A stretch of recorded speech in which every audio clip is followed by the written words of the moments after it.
na patuloy pa ang paglakas. Kulitong namataan sa layong 620 kilometers silangan ng Virac, Catanduanes. At ito po ay may lakas ng hangin ngayon na 150 kilometers per hour at pagbugso ng hangin na umaabot ng 185 kilometers per hour. Sa ngayon ay kumikilos ang bagyo pa west-northwest sa bilis na 30 kilometers per hour. Malawak pa rin po yung nasasakop ng kaulapan ng bagyo pero mas maliit na ito kumpara kahapon. At humahampas na rin yung rain bands ito dyan sa ilang bahagi ng Bicol Region, Eastern Visayas at ganoon po sa bahagi ng Mindanao. Inaasahang lalakas hanggang super typhoon ang bagyo habang binabaybay ang mainit na Philippine Sea. Posible po itong dumaan ng malapit dyan sa Catanduanes linggo ng umaga. Sabi ng Pag-asa ay nakikita nga ang pagbaba pa ng track nito kaya hindi inaalis ang posibilidad ng pagdaplis ng bagyo o paglandfall mismo dyan sa Catanduanes at mas paglapit nito sa bahagi ng Metro Manila. Posible rin itong maglandfall dyan sa Northern Aurora o Southern Isabela. Sa kalakasan o peak intensity nito, kung hindi po sa linggo ng gabi ay sa Lunes ng madaling araw. Hihina ang bagyo sa pagtawid ng mabundok na bahagi ng Northern Luzon at nasa West Philippines na ito Lunes ng hapon. Ito po ay lalabas ng Philippine Area of Responsibility sa araw ng Martes habang lumiliko at pwedeng papasok ulit ng PAR pupunta dyan sa bahagi ng Taiwan. Pwede pa pong magbago yung paggalaw. Muli yung ating sinabi kanina na pwedeng mas bumaba pa o pwedeng umakyat ng bahagya. Kaya lagi pong tumutok sa updates ukol sa potensyal na super typhoon na ito.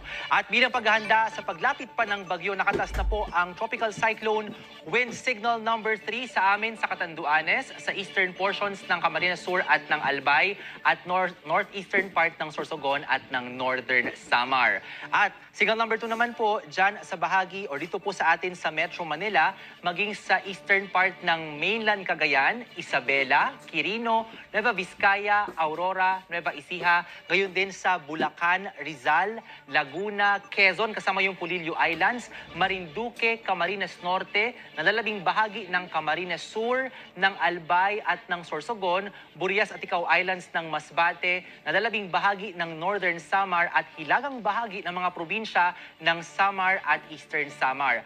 At signal number 1 naman po sa Batanes, nalalabing bahagi ng Cagayan kasama yung Babuyan Islands, Apayao, Abra, Kalinga, Mountain Province, Ifugao, Benguet, gayon din po sa Ilocos Provinces, maging sa may La Union, Pangasinan, Tarlac, Pampanga, Zambales, Bataan, Cavite, dyan po sa Batangas, nalalabing bahagi ng Masbate, Romblon, Oriental Mindoro, Occidental Mindoro, kasama po yung Lubang Islands, Calamian at Cuyo Islands ng Palawan, nalalabing bahagi ng Samar at ng Eastern Samar, maging sa Biliran, dyan po sa Leyte, Southern Leyte, Bohol, Northern at Central Cebu, kasama ang Bantayan at Camotes Islands, northern parts ng Negros Occidental at Negros Oriental, Guimaras, gayon din po dyan sa Iloilo, Capiz, Aklan, Antique, at maging sa Dinagat Islands, Surigao del Norte, at hilagang mga bahagi ng Agusan del Norte, at Surigao del Sur. Kapamilya, meron pang lead time bago maramdaman ang paglakas ng hangin lalo po sa mga lugar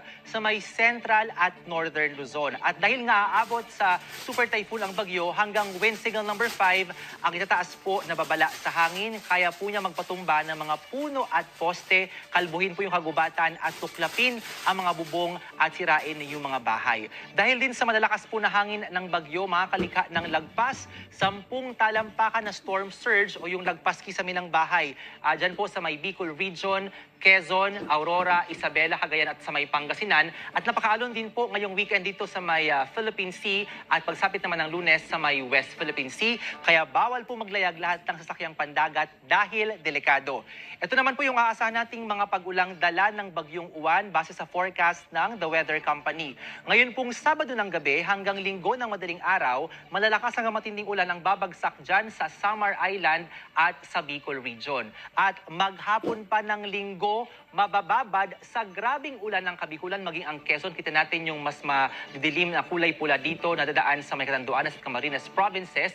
At mula hapon po ng Linggo, habang patungo yung bagyo dyan sa may Aurora area, ay maulan na rin po yung halos buong Luzon. Tuloy-tuloy po yan hanggang sa paglandfall ng posibleng super typhoon na Uwan. Madaling araw naman ng Lunes, dito po sa Northern at Central Luzon, matindi yung mga pag-ulan hanggang makatawid po ang bagyo ng West